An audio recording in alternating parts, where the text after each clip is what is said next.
Hey everyone, SkeelsyShoota here. Thanks for stopping by. Welcome to QuadFeed episode 31. We've passed the magic 30. I don't have a quip relating to the number 31. It's a bit of a meaningless number, but we are available on youtube.com/SkeelsyShoota as well as iTunes, Podbean and Stitcher Radio if you happen to be on the move. I'm here as usual by the lads, -1, and it's probably not who you'd think isn't here. People who I am joined by is Ron. Hello, Ron. Hey, man, it's gone. Good, man. You just teed up a mouthful literally as soon as we started. You haven't been eating for the whole time, and now you start eating. Oh, yeah. Brilliant. I was, but I mean, like, I thought the intro was going to go a bit longer, and I'm like, oh, I got plenty of time. And then it was like, Ron, oh, fuck. Right. Yeah, how's things? Good, man. How are you? I'm okay. Yeah, got this rash. It's terrible. Oh, wait. Shit, we're recording. Damn. And I'd have that looked at. thank God it's not a video podcast anymore. Jesus. Could have been embarrassing. Hello, Chris. Chris Hello. is the other person here today. Ben's not here. Ben's away tonight at a Nazi-run automotive show, otherwise known as a Volkswagen event somewhere 6 or so hour or something. Didn't he go like 6-hour drive away or some shit? Yeah.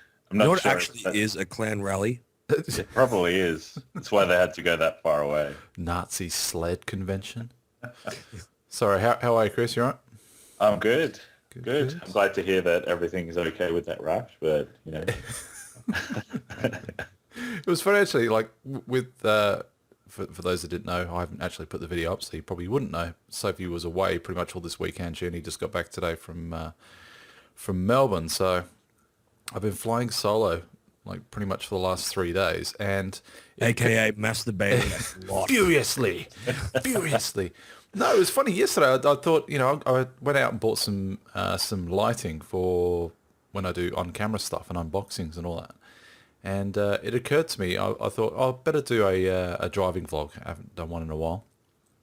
And then I was sitting there going, hang on, these are the first words that I've said probably all weekend. And this is like probably just after midday. I'm like, wow, I haven't actually verbally said anything. Didn't order breakfast or anything like that. It was like the weirdest, longest period of time. You didn't yell at any people over a game? No. It was, you know what? It's been, I thought I'd be able to get more work done in a video sense, in a YouTube sense, with Sophie not being here. I've got this stupid thing about like having her in the house and doing some microphone work, even though podcasts, I mean, she's just in the other room. I'm completely non-phased with the podcast, but it's just doing like scripted stuff that I think she's got her ear to the door and she's hearing what I'm saying and stuff, which is completely stupid. Hanging her out And the just whole time? laughing. No, well, not so, well, in a way, yes, she's kind of standing there giggling and going, geez, have a go at him. He's just broken down this Call of Duty gameplay into something that's Well, at least she's PhD worthy, but yelling out, nerd, in the background. yeah.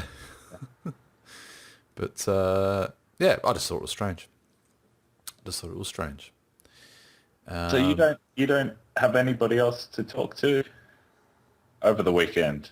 That's amazing. I don't think it was for a whole weekend. Well, normally, I mean, it would have been had I got up earlier. I had some errands to run and stuff, and then I kind of thought, oh, I can probably do that either Sunday or another day entirely. And I was like, oh, I'll just put that off. And then next thing you know, I'm in the car on the way to that lighting place, and yeah, that was the first words that I'd said probably for 12, 18 hours or so. Wow. Not 18 hours, 12 hours. I love that. It was weird. Yeah, I thought I would have at least ordered breakfast or something. You know, one Vegemite sourdough toasted, please, or McDonald's breakfast, or ordered a coffee. But there was none of that. It was literally straight in the car, fire up the iPhone. I'm like, hang on, this is the first words that I've said, and they are to my loyal, wonderful YouTube subscribers. Well, at least it was to people that wanted to hear it. That's it. Well, that remains to be seen. I haven't uploaded the video yet, but we'll see. Thanks for the positivity. Speaking of positivity, what a wonderful segue. The Destiny beta I think has been crowned as an out-and-out success. 88 million missions and matches were played over the course of the few days. They did a really good infographic, which I'll just bring up here, which had some fairly compelling statistics, which boggles the mind when you sort of break them down. Let's have a look. 6.5 million Guardians were created, enough to populate the city of Seattle 10 times over. Which, as far, I mean, you can see them going through the populations of like major American cities and going, geez, what can we get it close to? Oh, it's close to Seattle. So apparently there's only 650. That's basically the goal. They're always looking towards Seattle. Seattle, yeah. It's the melting pot of gaming population. When I think about video games and like how successful their betas can be, I think of Seattle. Keokuk. Cucamonga. Seattle. Seattle. Comedy Keys. 853,235 players played Destiny simultaneously on Saturday, enough to fill this is a good one, enough to fill every seat of the world's largest capacity sports stadiums and still have 50,000 fans waiting outside the gates. Well, if that's not a stress test, then, that's amazing. Yeah, I didn't see any Battlefield 4 stats coming out of this, that's for sure. Yeah. I'm expecting a flawless launch now. That's it. Well, you'd like to, I mean, I'm having trouble casting my mind back to when Halo launched and whether or not there were any sort of server issues on that. It probably wouldn't have got the same, I suppose. They actually did compare that to Seattle as well. Well, back in the Eddie Vedder days. Oh, yeah. Yeah. 633,000 people played this game, which is 12 million times the amount of people in Pearl Jam. Great band. Great band. But like when they came down, I think their tickets, last time they came down to Sydney, I think their tickets were about $120. Fuck. And I was like, fuck that. I'm just going to download their music. Legally, via pay iTunes. for them legally. Yeah. I agree with struggling artists and supporting them. There could be concerts done via Twitch in the future if Google has their way. Mm-hmm. So, yeah, seems legit. That's cool. Let's have a look. 4.6. I'm just going to abbreviate. Well, no, I'll give the exact numbers. 4,638,937 players. 853,235 concurrent players. 6.5 million Guardians created, 88,384,720 games played, and 182,555,165 orbs of light, which... that's the special attack, I believe. Must be, yeah. Because I remember it would come up saying that I was granted an orb of light when I did the special. Well, that figure alone tells me that it was something that was either very easy to get or something that I suppose just came about by way of just playing through stuff. Yeah, I'm not sure. Orbs of light, that sounds... I thought what you were describing was the supercharger ability for... Yeah, that's what it was. Okay. Whenever I did it, I would see that it said, not applicable, was granted one orb of light, which I didn't understand at the time. It just, when you said orbs of light, I was like, oh, that's what that was. Yeah. It's not their in-game currency, is it? That's something different. That's glitter. Glimmer. Glimmer, yeah. Glitter, yeah. Mariah Carey's in my Xbox. Yeah. Oh, I didn't realize, we were strippers or something. Yeah. Has he walked off? I think so. Fucking hell. Mate? It sounded like he walked off. No. I was turning around. My food's behind me. Oh, right. Okay. Yeah. Have a guess how many total kills there would have been over the course of the beta. Oh, I've got a good idea. About many people were there? The rough population of Seattle. Well, bearing in mind, that would mean that every person would have only killed one person. Statistically unlikely, so I will let you have another guess. 2 times the amount. That's it. Everyone's got 2 kills. 3.7 billion kills. Wow. Wow, we sure love our murder. 851,000 people visited the moon, which is quite surprising. I think that was a very limited Yeah, I didn't even hear about it. Release time? The only time I found out was after it, and then I saw, oh, I can go to the moon. Oh, no, sorry, you didn't do it in time. Oh, wow. Yeah. Well, wait, what's on the moon, though? It was an extra mission, but Yeah. it was only released for a very limited time, and as far as I know, they didn't even advertise it.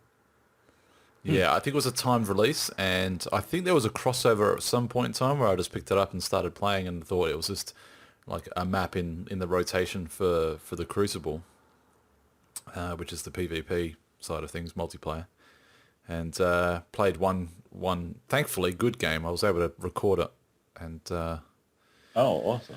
and grab it, so it might act as backdrop footage for a later video. We'll see. Sweet. But yeah, just some cool stats that came out, and in keeping with the whole Destiny branding, it's a beautiful infographic. 30 Crucible stats. Oh, we won't even go through that. That's fine. But suffice it to say, it was a very successful beta test, and really did. I mean, I've got an upcoming video which kind of is the first impressions based on my experience with the beta and how I said how this game kind of snuck up on me, and in that I knew it was sort of on the radar, but them drip feeding us stuff every now and then, it kind of felt like it was an Apple product where they keep it under lock and key, and then give you a little bit to still sort of remind you that it's coming up, and then get you all hyped, as opposed to flood the market with stuff and sort of self generate the hype. But no, I was well and truly taken with this game, and I think it'll be good. Even to the point where I started playing Halo again today, because it kind of had a very sort of this Halo DNA. Quite similar. Yeah. I think the phrase I used in my video was Halo DNA, which the comparisons are going to get made. That's to be sure. Oh, for sure. I mean, it's pretty hard when you've got such a massive game like Halo. It's going to get compared to anything that's similar. Oh, it's got a hover tank. It's Halo. Yeah. Oh, it's got a little hover motorbike. It's Halo. And you'd like to think, though, I mean, if Halo wasn't successful, they probably would have abandoned everything to do with it. But, I mean, yeah, fair play to them. If it ain't broke, don't fix it. So. Yeah, I read somewhere that that tank mission where you guys we mentioned that it did take a little while to do.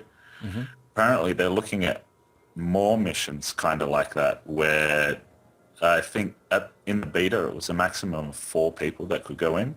Okay. They're looking at one where it's a matchmaking thing, where you can have up to, I think, 20 people, and they're expecting it to be really hard. So I reckon that, it was kind of annoying, but it was kind of fun to like try and team up with people and to take something down. It was quite challenging, which not many games have had that challenging boss, since World of Warcraft, where you've just got a bunch of people that want the same goal.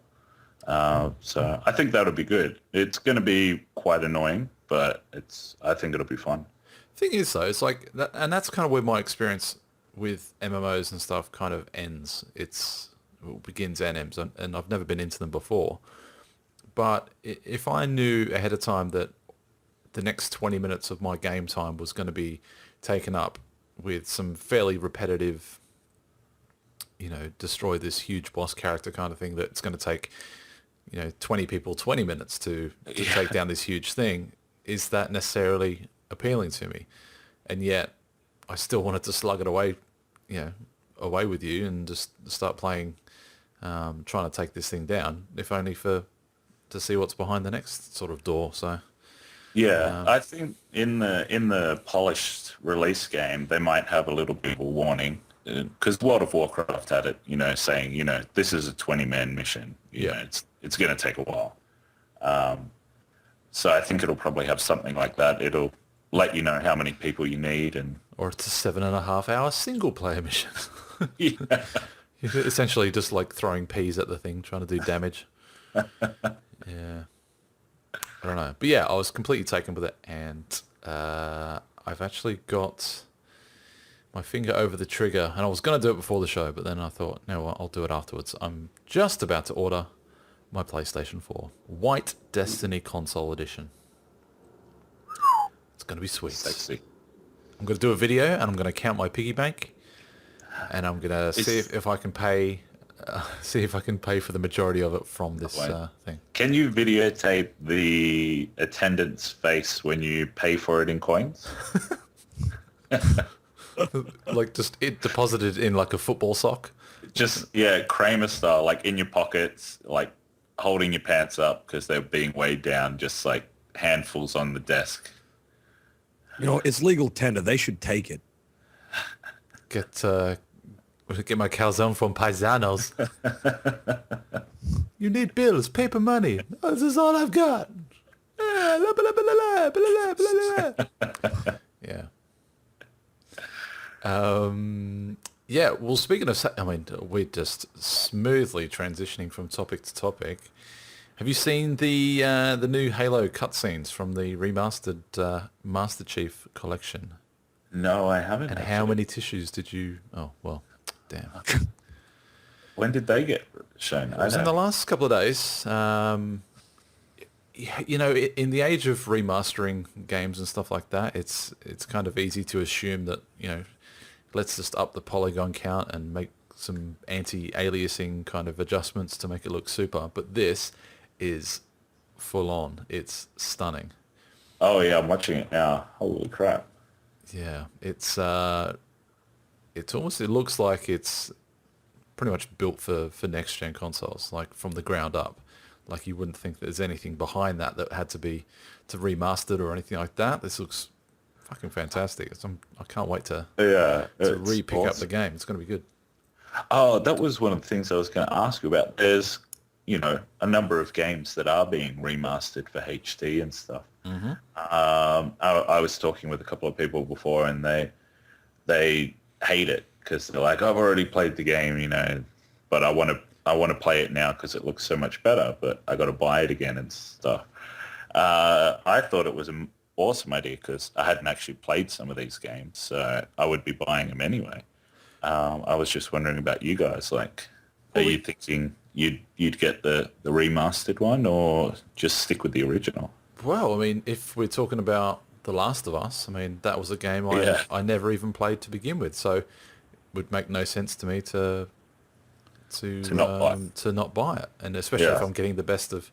I mean, I've got no comparison. I've just, you know, you can watch all the comparison videos saying, check out how it looks from PS3 to PS4, but to me, that's just a moot point. I'm just going to jump into Last of Us. It's probably going to be, you know, a game that I buy on the same day I pick up the PlayStation 4, and yeah, all things being gravy, I'll be playing The Last of Us and Destiny. So, by the way, that leads into something I was going to bring up. Mm-hmm.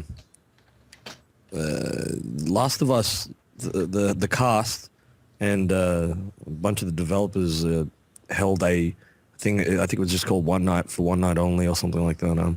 And it was just them playing the cutscenes on a stage, like a play. Ah. And I watched it. It's fucking pointless. Oh, right. I thought you were going to just dramatic pausing for effect, and then... Well, did the effect work? It was just the negative effect. That's all. I like what I get the idea, and I like what they were trying to do. But it's, if you picture like any kind of cutscene from any video game you've ever played, and then just think, oh, I wonder what that would look like on stage. It's boring and pointless, and you know, guys, like to pay money for it. Pissed off at me if you really want to. I hate plays because I find them boring. But like when you watch an actual play, you know, they use this space and it's supposed to be engaging. Plays are like plays. Supposed They're written to be plays. You know, they're not written to be video games. And so when they do it the other way around, it's just guys standing there and they're talking. I mean, and it's the actual actors and actresses who did the motion capture and the voices for the actual characters in the game, and they did a great job. But like when I was watching it, I was just like, they're just kind of standing there. You don't get like, they're standing there just talking, and because the game is it's beautiful, but like, and the story's great, but like, just you get like all the angles from the cameras, you know, like, and it's just more your interesting experience is visually. based on how shit your seats were or how tight you were to not get in early and not get the right seats. Well, I mean, that's true, but like if you're gonna go see a play, that's to be expected, that kind of shit. But like, I watched just the not the live stream. Somebody recorded the live stream and then I watched it because I didn't have time when it was actually on. But yeah, anybody who wants to watch it or was thinking about watching it, don't bother. Play the game. It's better. Conversely, would you like things that are historically in a play setting to be converted into video games? Les Mis, Cats, Phantom of the Opera. Wow, they all sound like the fucking most horrible ideas ever for games. Phantom of the Opera, I mean, it kind of sounds a bit like Castlevania. But yeah. Cats would be fucking awesome. Cats would be the gayest thing ever. The closest thing I think. Nintendo. Yeah, exactly, just like that. And what was the first one you said? Les Mis. Les Mis. Oh god, that whole thing is fucking stupid. Where they're just singing and there's no music and I guess they sing every word. To a singing game. Just walk around as Russell Crowe and Hugh Jackman and beating the fuck out of people. Yeah, it'd be great. No, that sounds great. But if there was a video game which was actually them playing themselves and, you know, Russell Crowe fighting around the world. Yeah, they should make that game. That'd be hilarious. Would be great. But no, Les Mis, that's horrible. That just sounds horrible. Jackman is Jackman. And his catchphrase, some shit, you're gonna get jacked. Jacked in the ass. Okay, that just went really dark really quickly. Yeah. Wow. I mean, there's that... I think the only play that I'd see right around now would probably be... Is it the Book of Mormon? Oh, yeah. I still got to check that out. Yeah. I mean, when I was in New York, it was like... You couldn't go into Times Square and look at a billboard that wasn't advertising it. It's going absolutely gangbusters. Yeah, when I was up there, it was all about, I think, Wicked or yeah, or some shit. Wicked. Yeah, imagine if Wicked was a video game. Oh wow, gay.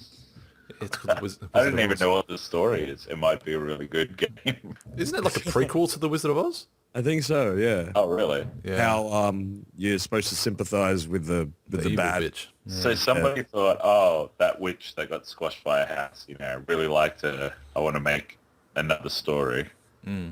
Yeah. Now she's that was literally the thinking about it. now And she's you know what? a property developer in Oz. location, right on top of my head. Awesome. They were asking her, how many people do you think would live in this section of Oz? Around the same amount of people who would live in Seattle. 6.5 million. Boom. Well, yeah, I mean, based on this, it's actually 650,000, which I think is actually a bit of an understatement. Jeez. Oh, well, I mean, QuadFeed stats. I mean, come on. Hardly reliable. That's it. Get all your facts straight from the source. Straight from the source.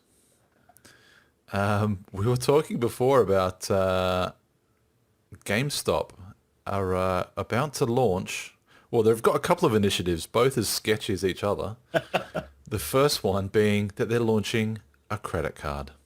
Yes. So someone... Credit card to help people buy games. The brains trust at GameStop have thought, you know what? We're just not getting enough money from people by shutting down stores and selling secondhand selling used games at outrageous prices, some of them more expensive than the brand new games themselves. I'll read this verbatim. Apparently there's been some leaked promo materials for a store credit system. The materials pictured above, which I guess I'll have to put a link to this article in there, show an interest rate of 26.99%, more than double the average market rate of around 13%. Power-up rewards members will also receive bonus points for purchases and, in quotes, special financial options, according to the report. In other words, they'll probably won't report you to debt collectors for 30 days instead of 14 days. The That's graphic... ridiculous. 27%. You would be 27%. spending so much more than the game is worth if you were just doing the minimum payments for that. Yeah. I mean, that is the... I mean, they know that the people that do clear the balance on their credit card are people that are part of the, how we say, it's not the hugest part of that payment demographic. It's going to be people who pay that minimum just enough to maybe avoid the interest rate, but still, not interest rate, like the interest on that month's purchases, but they're still getting clobbered for previous months. I mean, it's a science. What is it? Minimum interest charge. If you are charged interest, the charge will be no less than $2 per credit plan. So it's doesn't that sound sketchy to you though? That is just grabbing money hand over fist. That is ridiculous. I mean, that interest rate is ridiculous. It's like it's tantamount to those ones where you usually see them advertised on TV at like 2 a.m. It's like, do you need money fast? Call Catch the cash train. Cash train. Oh, fuck. I hate that ad. Isn't it? It is kind of like that because the only people who wouldn't really be paying it off quickly or who actually wouldn't have another credit card that has a way better interest rate would be like, some younger, just left school, got a job at Macca's, but, still out on their own for the first time, struggling to make bills meet with the rent and stuff, not too good with their budget. Those kind of kids, they'd be the ones who are just maxing that thing out, and it would just take them forever to pay off. It reminds me of those like those GE cards that you get from some like Harvey Norman and stuff. Like I remember buying my very first speaker system in my Commodore, like years and years and years ago. It was $900. Speakers. You had a Commodore? I had a Berliner. Oh, Right at the very beginning, 1987 VL Berliner, and then it got stolen. And I was uninsured, so I had to pay like $6,000 for a card that I didn't even have. Damn. You were at Blacktown TAFE that night? I would have been in Blacktown. Would you? Yeah, I go to Blacktown all the time. All the fellows are up there. Nice. Yeah, I went to TAFE and came out to an empty car spot. Nice. I digress. Yeah, it was like a set of 6x9 speakers in the parcel tray, and a head unit in the car. It cost me $900, but I suppose over the course of a year or two, you think you stumbled onto this thing. It's like, it's free money. I don't have to pay it back straight away, and that probably amounted to, all told, the interest probably. I think the interest was about 25%, but it probably worked out. End up paying like, $1,500 for a $900 system. Yeah. I was just their ultimate client. First credit card over the age of 18. Boom. Cheers. Thanks for that. It's easy to make that mistake. I think that's what GameStop's banking on. Well, the worst part about, just in relation to my situation, was when they found my car, and it was on the corner of Flushcombe Road and the M4, I think it was. Just in a paddock, just sitting there. It wasn't burnt out or anything. Out of petrol. It was just dumped. But what they'd done is they'd cut through the metal of what I imagine was like a supporting beam that ran across the bottom of the parcel tray. It was actually a metal thing. So, I mean, they would have just, weakened the structural integrity of the car just to fit some fucking speakers. So they had the tools to cut through metal, but not a screwdriver. Literally it looked like they'd done it with a can opener. It was abysmal. Jesus. But yes, you are right. They're banking on the 80% of people that will take the payment of minimum payment each and every month, live off the interest, and know that they're going to be coming back for more when their next game release is going to come through. So, yeah, pretty sketchy. And what was the other one you mentioned before? But they're going to be fingerprinting people? They're going to take the fingerprints of people who want to sell pre-owned games. And they say that this is an effort to stop people selling stolen games, which I don't know. I've seen the prices that people get for selling a pre-owned game. And if you broke into somebody's house and stole the games, you wouldn't take it to GameStop to cash in. It just seems a bit weird. Cash converters. Cash converters or eBay. I mean, you're going to get at least 2 times the price. They lowball you so badly. Unbelievable. Like, I come out of every single time I've done it, and every single time being twice, you just come out feeling like you've just been violated. Yeah. So the fingerprinting thing, I think there's a bit of a... I just said anally. I think the fingerprint has got a bit of a sketchy side to it, that they're not really saying why they want the fingerprints, but they just... It does seem a bit weird. It's like data farming for like Homeland Security. Yeah, I think so. It's like, what does Sharif like to do in his spare time when he's not planning terrorism? Oh, he plays Call of Duty. Ah, I see. Yeah.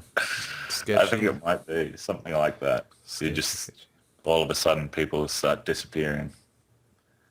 Yeah. You returned your copy of Battlefield 3. Why is this? Taken into questioning. Well, God, I'm just totally impressed with how smooth these things are going. Segues beautifully into the EA Access initiative. For $5 a month, you can get access, $5 US, which is another conversation in itself. $5 a month, you get unlimited access to a library of games, which apparently will grow over time. Part of this program, you get a 10% discount on digital downloads for EA titles, as well as a very limited sort of pre-release advanced purchasing ability, I think, is what I read, or trials or like demos or something prior to them being released. Microsoft has said yes. Sony have said no on the basis that it doesn't represent good value for money, which, if you read between the lines, actually means it will compete with PlayStation now. Yeah. So yeah, that was kind of what's come out of that. What do you reckon? Good thing, bad thing, impartial? It just seems like a EA Origins reboot. I guess the console. Yeah, it was never really on the console, so they're just trying something else. They just decided not to name it Origins, probably because people would instantly realize what it is. Yeah, I mean, I have a sneaking suspicion that once it's up and running, it will be like Origins, that the games aren't sold on other suppliers anymore, and you actually have to go through those to buy their own games. So Sony might have to get it to get some of the EA games. Because that's kind of what they were doing with Origins. That, Battlefield, you couldn't get on Steam anymore.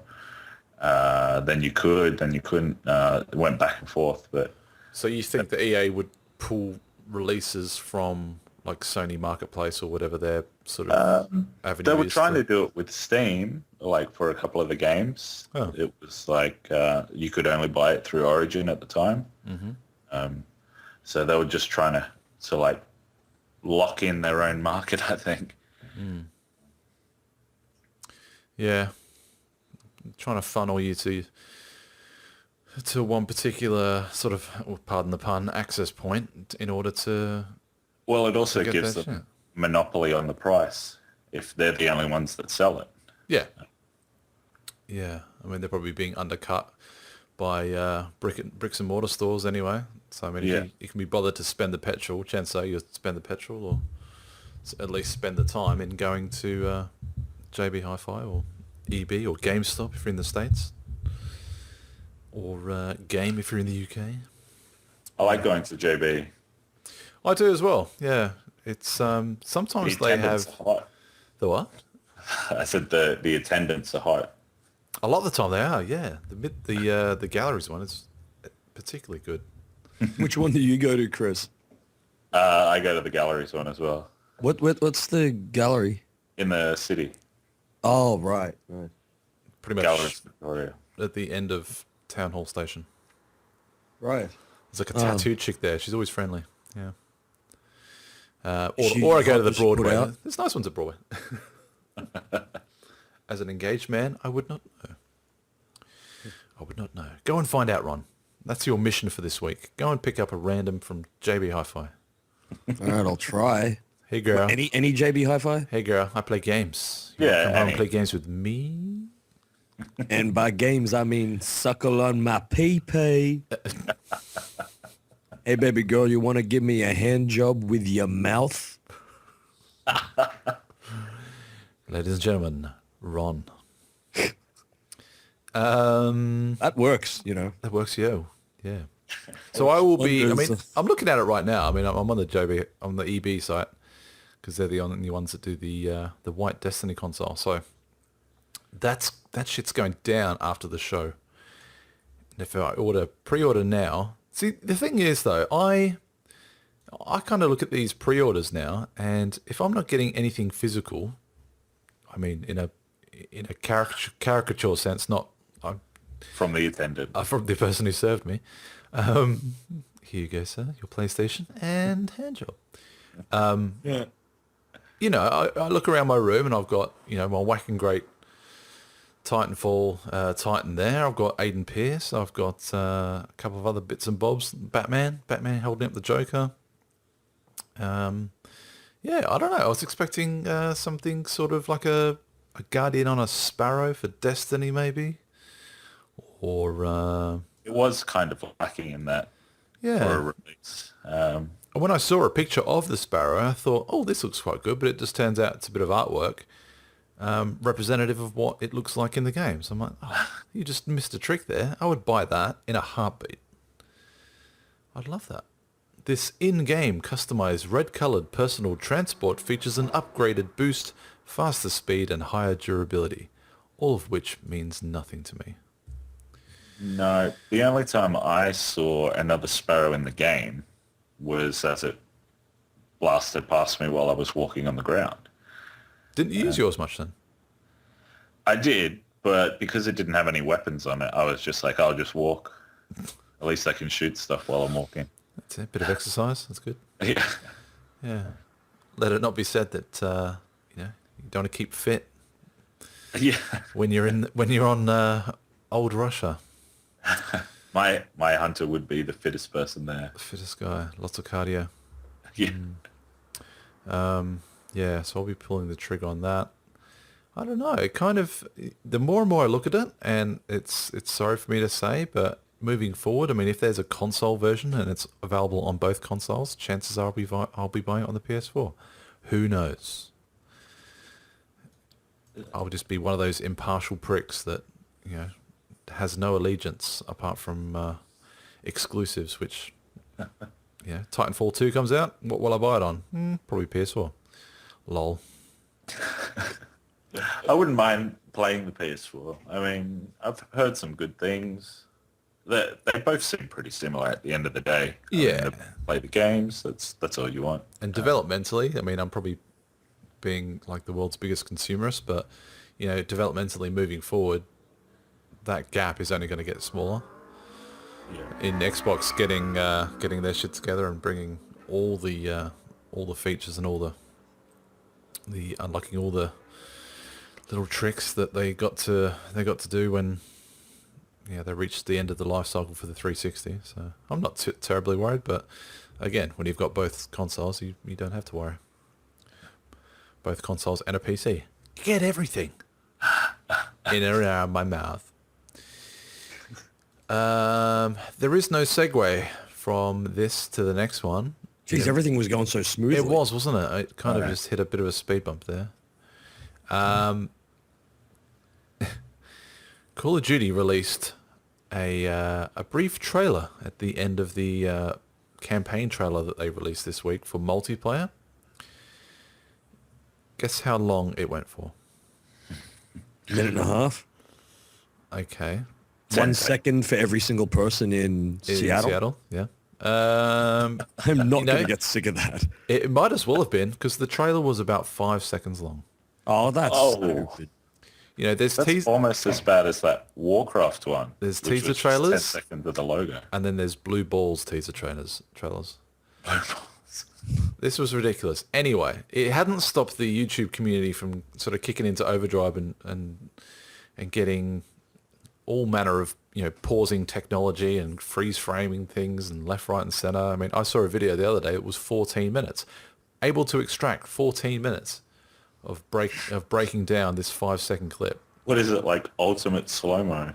Some of it was slow-mo. Some of it was like screen caps and seeing, various things that are there. Highlighting something in the back where it's just like, oh, look, it's that gun.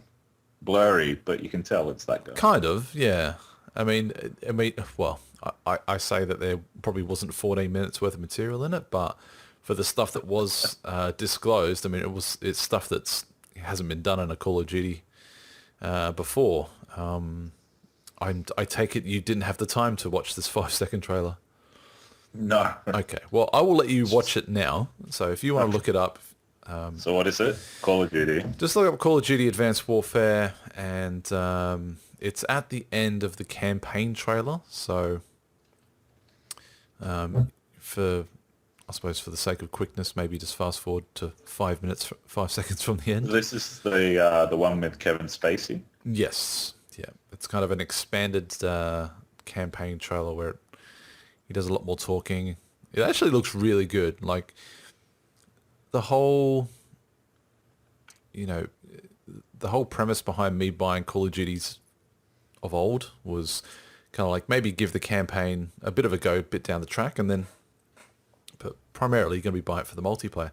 I think this has probably got the best chance out of all the Call of Duties in recent memory to actually to get me to play the campaign. It actually looks really good. Oh, you don't play the campaign? Not really. No, I haven't done the Black love Ops the 2. campaign. I haven't done the Ghosts one.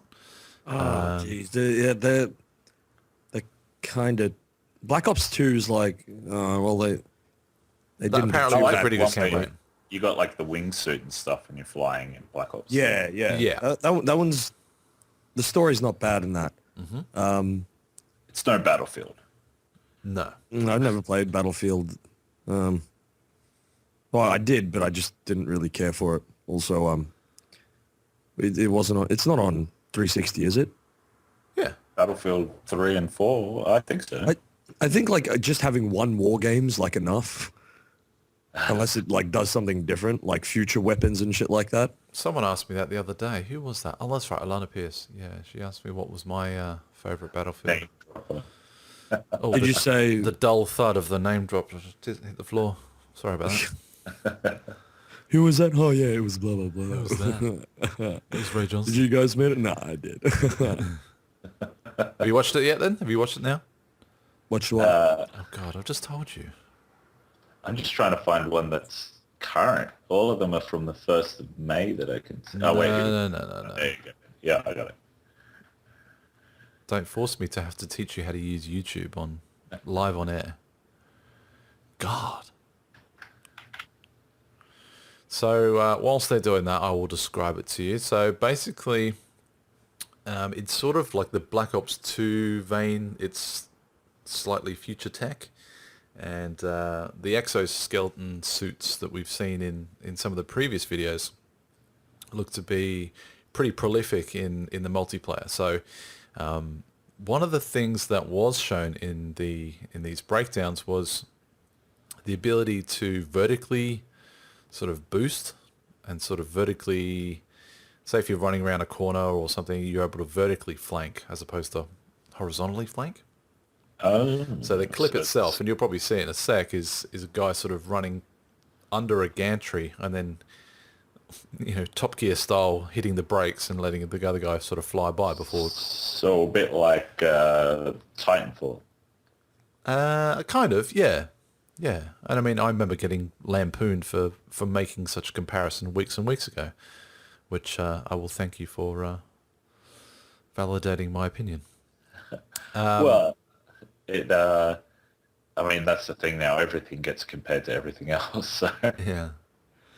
So there was that. So this guy sort of vaults backwards thanks to his rocket pack or exosuit or whatever, and then Oh, yeah, I just saw it. you just see that one. There's the sideways strafing, which I imagine is kind of in the same vein. Again, comparison to Titanfall for the dash sort of mechanic.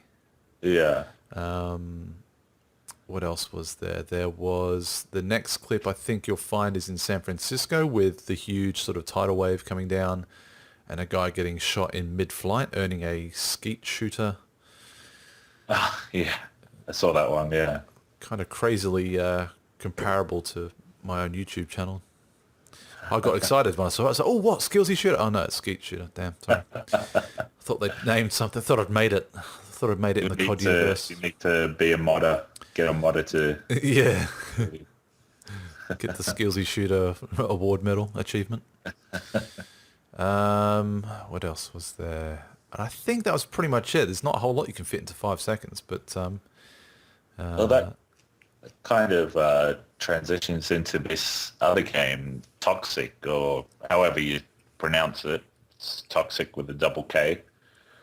Their advertising feature is dodge jumps, double jumps, that kind of movement. So it looks like all the games are kind of getting into that kind of vertical fighting and strafing and stuff.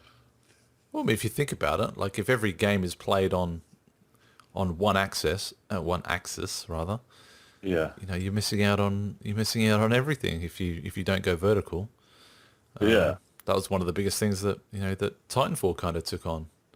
Yeah, the vertical playing, which I like it. It does make it a bit more interesting and a lot harder sometimes if you've got someone who can really work the angles. That's it. Yeah.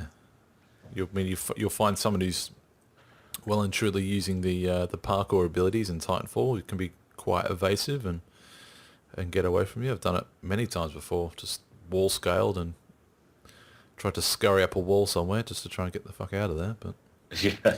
often to negative effect. But anyway, yeah. What's this Toxic game? Is it an FPS? It is. It's I'm not sure. You played Unreal Tournament, Never. the game? Never. Okay. Well, Unreal Tournament's kind of what started all of these multiplayer PvPs. Well, it was one of them. One of the best. And it's basically this Toxic one. It's just a bare bones run and gun. They've gone back to its roots, as you would say. Mm-hmm. And their advertisement is, the vertical playing, more movement, but they've stripped out everything else. There's no levels, no classes, no regenerating health, no iron sights. It's just point and click, run and gun. There's no, customizing weapons or anything. It's just back to the old way. COD where 4. Yeah, back to the old run and gun, heaps quick gameplay. Everyone's the same. The only advantage is kind of the skill. That sounds so sexy to me. Yeah. Well, like, I'm actually watching the trailer on mute right now. Frag like it's 1999. Hilarious. Yeah. So there's no ADS, or there is? Everything I'm seeing so far looks like hipfire. It is. It's just straight point and click. No zooming, no...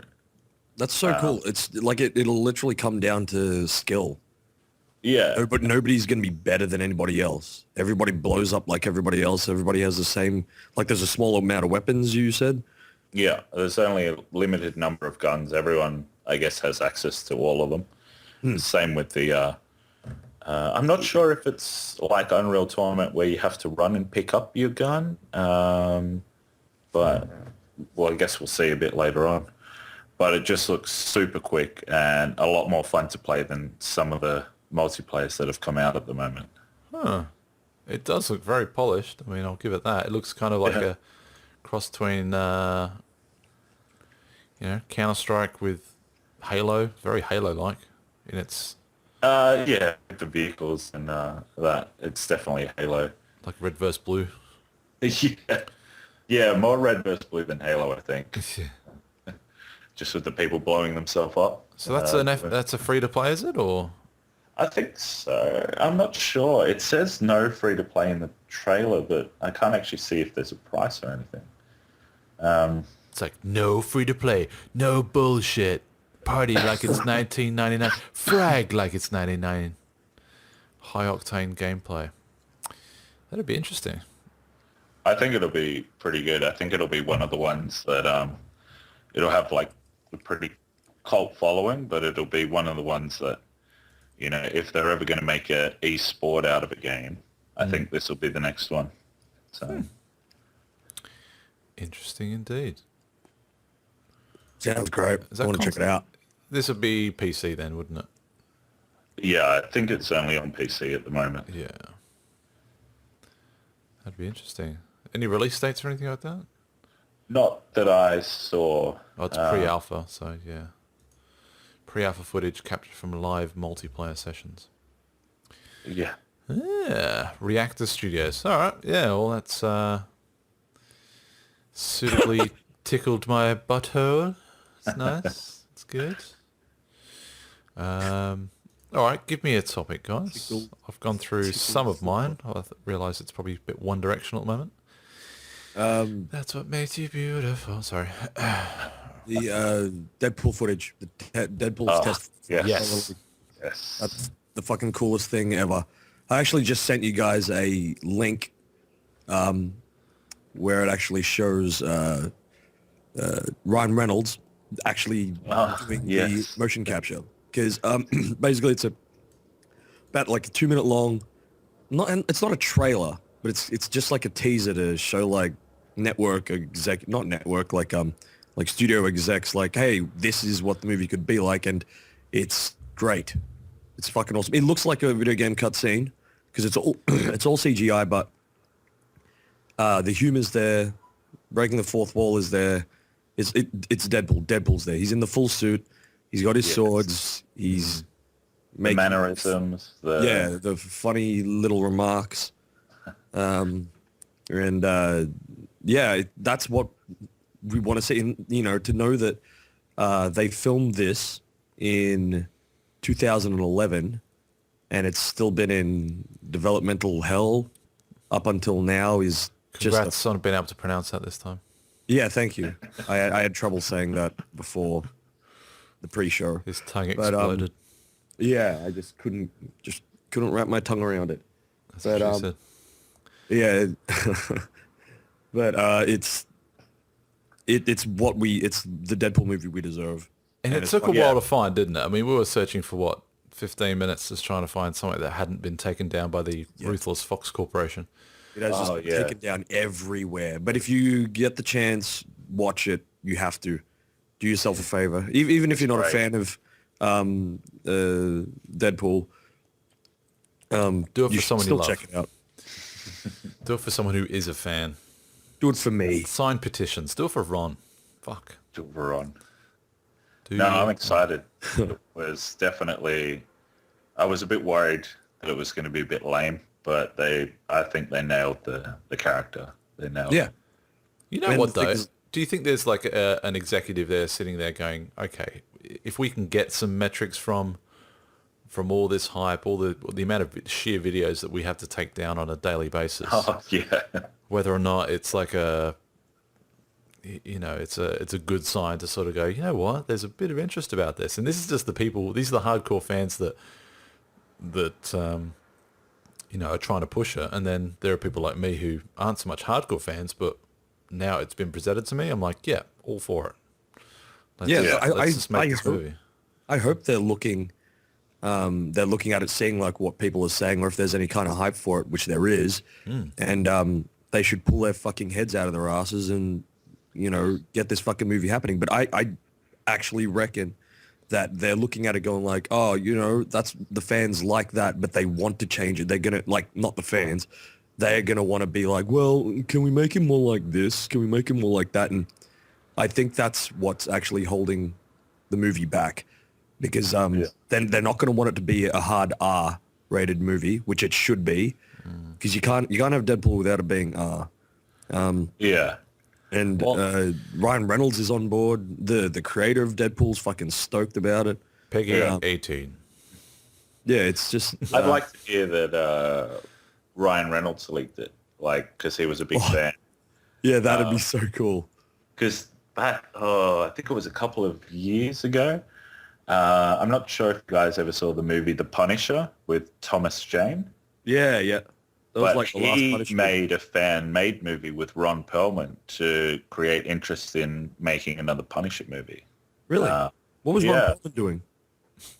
He was just a being tall. shopkeeper. Because I was going to be like, oh, what, Hellboy and Punisher at the same time? Well, No, he was just in it, I think, as an actor or somebody who also wanted to see the movie done. That's It pretty was just cool. like a really short film, and it was great. It reminded me exactly of the movie, but apparently that was made because Thomas Jane wanted to do another movie, but it never really went anywhere. It was kind of stuck in developmental hell. So. Nice. It's funny. I'm rewatching Entourage at the moment, and whilst a lot of it's obviously fiction, Mark Wahlberg, you'd think that a lot of it would have been based on at least some sort of skerrick of truth, and how there's a storyline that's in there where That was his life. well, I mean, I imagine parts of thought it would was. be. Yeah.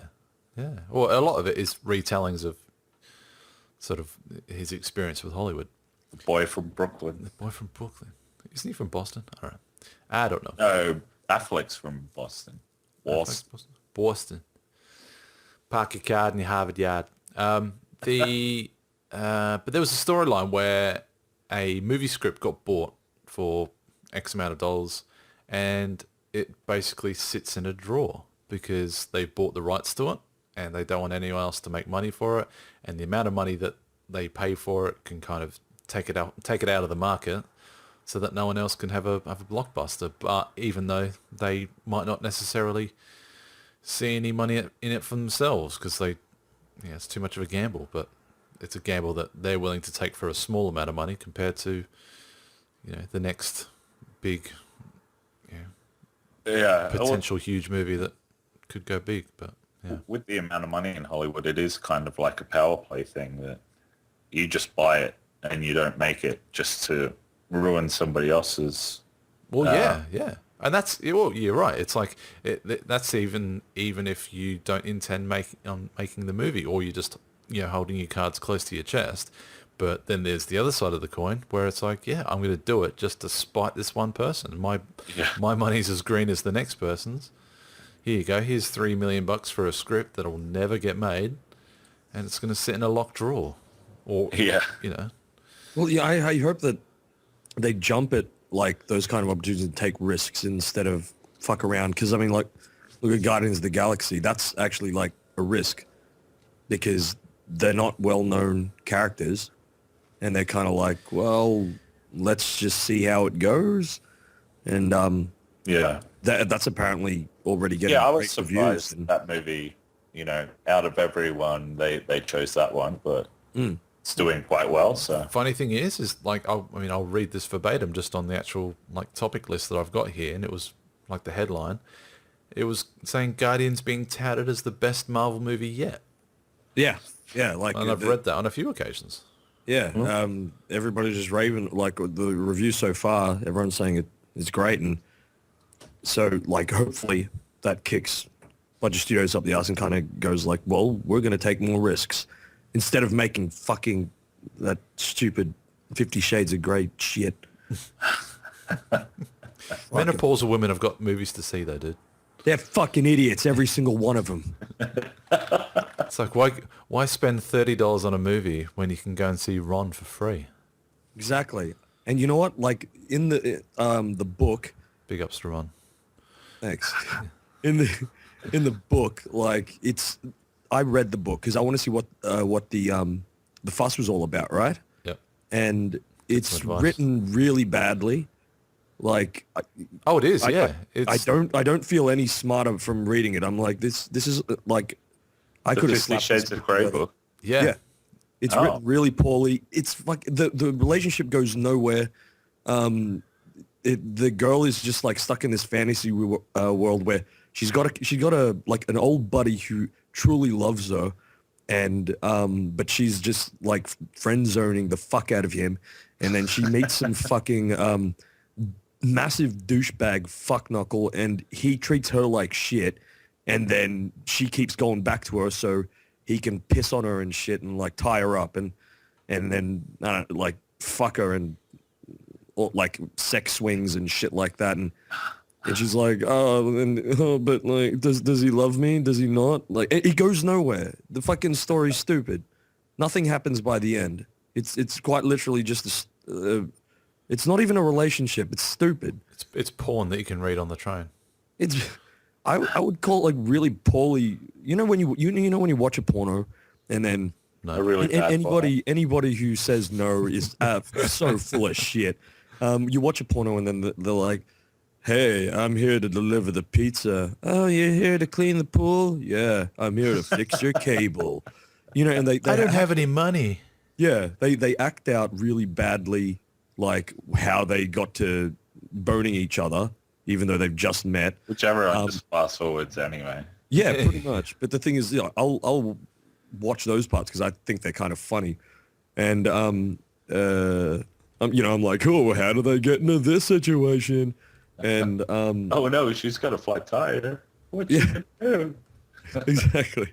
But like those are more interesting and engaging stories than 50 Shades of Grey. Like just those little parts right at the start, and then once the scene is finished, it just ends. Like that's better and more compelling than that whole fucking book. And for fuck's sake, there's like 3 or 4 of them, I think. And Oh really? yeah, I haven't read the others. Hunger Games. Oh, Fucking Jay. Oh, Hunger, yeah. like Hunger Games disappointed me too. I was just like, are we gonna see them actually kill each other? That it barely happens, and it's stupid. And fucking Battle Royale was better. Yeah. That's fucking good. You actually see them kill each other. Hell, a But kid that gets was stabbed back in the day dick to when death. You didn't have to make a movie for the general audience. You could just go. You knew what you were getting into. Yeah. Now it's all PG, children, family friendly. Which, yeah, I hope they don't do with Deadpool. But yeah, if it's not an R-rated movie, I'm out. I'm not going to see it. Yeah. And that's the thing. Even all the sex scenes in the 50 Shades of Grey movie are apparently going to be toned down. So it's like, wait, what's the fucking point? Like, wasn't that what the whole thing was about? It's kind of like no one person's ability to translate the book onto screen is going to be a substitute for anyone's imagination. So it's like, well, this is hot for me. Yeah, big time. I remember when I read Jurassic Park book and then I saw the film. Massive disappointment, even though it was a great film. What is that? Are there any major changes from the book to the film? Not really, like just some of the things, how they're on the island and the power's out and stuff. There's just different things that happen where you're like, oh, that would have been good. There's more detail? Or? Yeah, just more detail. More people getting attacked. They get into more danger, more things that they have to do rather than just the power. It's like a lot more involved. But I guess you can't really put that in the movie, otherwise it'd be like 4 hours long. But yeah.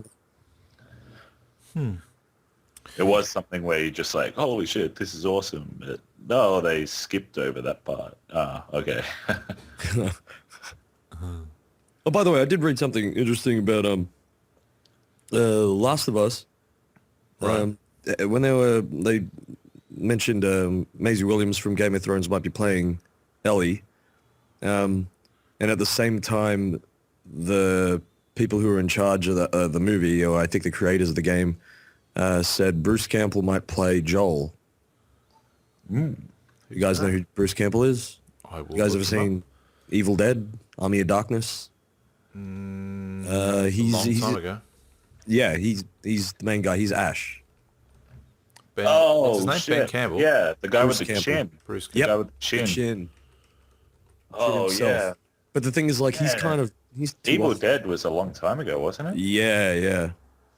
The original. Yeah, I mean, he fits the age type. He, lets his facial hair grow out for a few weeks and look all dishevelled and shit. That's the thing. Apparently, then I found out that the creators were just joking. Oh, really? Yeah, they're like, he's not big enough to be the main guy when you got so many others. But I thought it wasn't bad. I'm like, cool, but I reckon actually he'd think he's do a too good old. job. But it is, when you see his face, you just kind of go, oh, okay, B-grade movie. yeah. It's funny. He's apparently written a book called Confessions of a B movie actor. Oh, really? Yeah, he's kind of stereotyped. I think it's just because the way his facial features are. Like, it's just a bit too over the top, the chin. Like, it's kind of like a cartoon character. It's a bit like Jay Leno, where, Yeah. trying to I'll describe punch that to guy in the somebody. face. The thing is, though, I mean, in the same way that when people sort of they were casting for Iron Man, and as soon as Robert Downey Jr.'s name kind of got thrown into it, it's kind of like, really? That seems like an odd choice. And looking back now, you wouldn't have it any other way. Yeah. I'm wondering whether or not that would yeah. be the case with this guy, whether or not he could carry that role. I mean, it's not really a huge gamble, I wouldn't have thought. That's true. I mean, like, you remember last week when I mentioned was that Will Smith was supposed to be Neo in The Matrix, Yeah. and now all we see Neo as is Keanu Reeves. But imagine if Will Smith did say yes to it instead of doing that fucking abortion of a movie, Wild Earth? Wild West. Oh, well, I was just throwing up awful movies, but yeah. Yeah. If he did play Neo, like, all we could see, like, anytime you'd think of The Matrix and Neo, all we would be able to see is Will Smith. Like, I reckon they're all, like, every actor's pretty capable. And I think it comes down to, like with Robert Downey Jr. and the Iron Man, like his personal life, what everyone around the world knows about him, it was like, he was a party boy and he was in trouble and he was a talented actor who was throwing it all away. And I think, playing Iron Man was kind of like a perfect choice because that's what everybody sees him as anyway. This, person who's got power and money, who's just So pissing would you have given the same role to Charlie Sheen then? see, I reckon he would have been a good Iron Man. Well, see, that's the thing. Charlie Sheen hasn't really redeemed himself. No. Robert Downey Jr. kind of has, which kind of makes him like Tony Stark, but obviously he's acting, but it is something where reality and fiction kind of cross over, and I think that's what makes it a bit so successful. Like, Well, Lindsay Lohan's got to be excited then because she's primed and ready for a Wonder Woman role or something. I don't know. yeah, Wait, did you say Lindsay Lohan? Well, I mean, if you take the female comparative to Robert Downey Jr. back in the day, it's kind of happening for but- Lindsay but Lohan right now. Tony Stark kind of was a washout and a drunk. Well, not really, but I mean, he had his arrogant phase where it's just, I'm bulletproof, literally. yeah. Give me a role where I'm bulletproof. Here you go. Here's an Iron Man suit. Lindsay Lohan should just go into porn. I'd support that. I would support it. And then we could see her do some awesome acting just before the scene. Hey, you here to fix the cable? It's like, no, I actually am here just to fix the cable. Fuck it. Let's just turn it into something anyway. You I look haven't been like in a movie for catch something. 2 years. That just reminds me of The Big Lebowski. I'm here to fix the television. And you can guess what he does next. He fixes Yeah, the TV. that's right. That's right. Yeah, and he goes, he fixes the cable Yeah. like straight away. He, like, doesn't bat an eyelid. Fuck, that movie's good. Am I crazy for wanting to see the new Ninja Turtles movie? No, I want to check it out too. I'm pretty nostalgic for it. I mean, it's got to be better than the previous ones. What, like the Vanilla live Ice action. ones. live action ones? I think the first one was good. The other one was just... Yeah, Oh, 2 and 3 were fucking horrendous. But one's like pretty fucking one was dark. pretty decent, I think. Yeah, and good. And but, it's stuck to the story.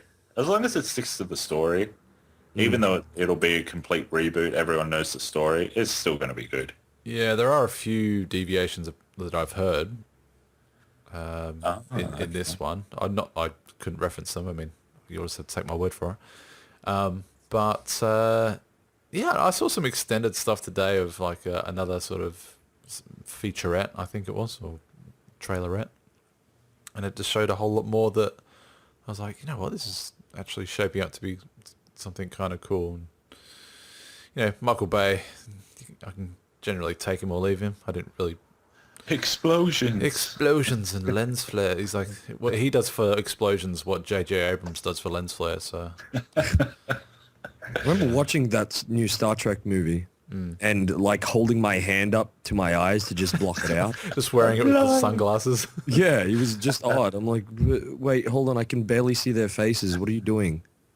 Stop It that. reminds me of some of those soap operas on daytime TV where they make the screen fuzzy and it's Yeah, they just put that fucking like Vaseline effect. Vaseline over it. You're just like, I can't really see what's going on anymore. Thing Yeah. is though, like even in space, I mean, unless there were like more than one suns in one particular scene, like you were getting multiple lens flares from like multiple sources. I'm like, Just like, for God's sake, there's only one sun. Put the cameraman somewhere else. yeah. It's like unless like someone's like flying around the galaxy with a whole bunch of mirrors, like getting It's all those multiple damn lens flares. satellites. Yeah. Someone's got his high beams on. He's going from planet to planet. Turn your high beams off your mug. Fucking hell. Yeah. What else was there? Deadpool, Guardians, Ninja Turtles. Oh, actually, with Guardians of Galaxy, I got, I found out what the after credits scene is, and the thing is, it doesn't really spoil anything. I'm not gonna really describe the scene because that might spoil one bit, but like story wise. But apparently, Spoiler alert. You need to yeah, get spoiler face. I know you can't see it. Spoiler voice. Spoiler voice. So if you don't want to hear, oh no, it's not going to spoil anything. All quite literally is I'm just going to mention a character that appears at the end in the after credits scene, and he's talking, and the character is Howard the Duck. Oh, what? Yeah, exactly. And he's just there. It's like, wait, what's he doing there? And he's just fucking there. And he's talking to one of the other characters. I won't say who, because that's got something to do with the movie. But yeah, and apparently the guy's Howard the Duck's voice is Seth Green. Oh, that's really So good. Chris from Family Guy, or if you like Robot Chicken, like most of the voices on that. But That's awesome. yeah, it's just really, really odd. Like out of everybody that they could have brought in, and it's not one of those things that is going to lead into the next movie. It's just kind of like, hey, this is here. We just added him to the Guardians of the Galaxy. Yeah, but you know, it makes sense. You know, when you've got like, you know, a little raccoon who's got a, you know, who's Got a bit of machine psycho. gun, and you got Howard the Duck that walks in with his...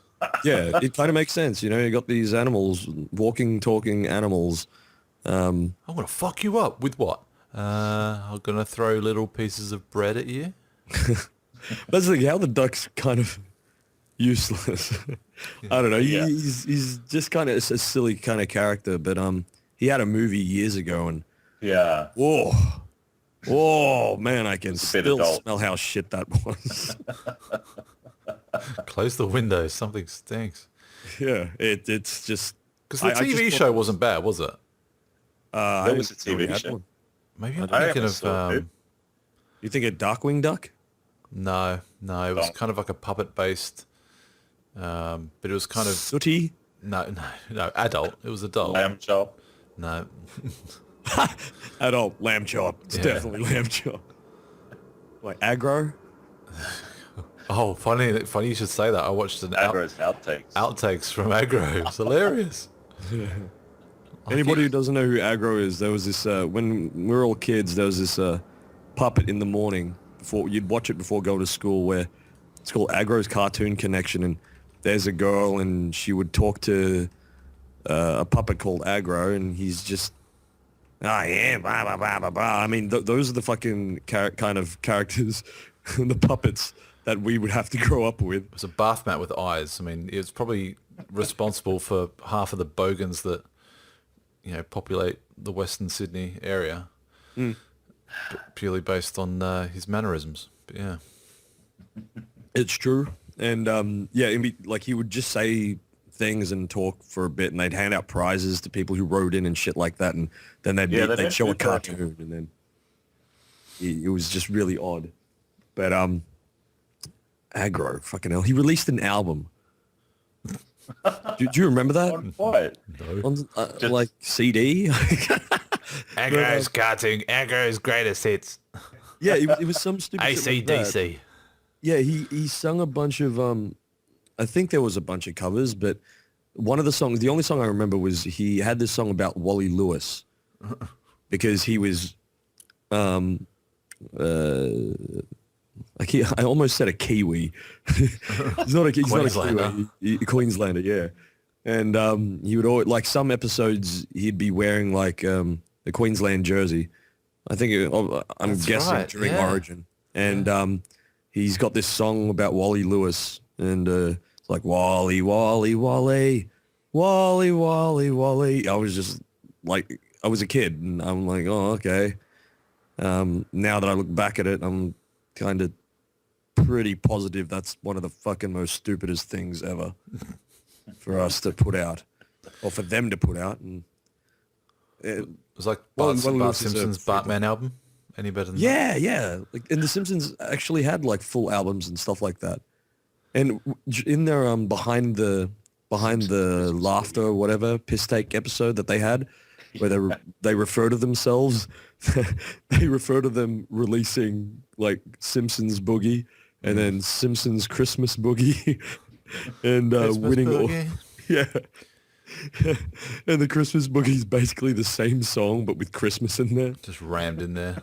It's fucking stupid, and they would go like triple platinum, and they cleaned up at the Grammys.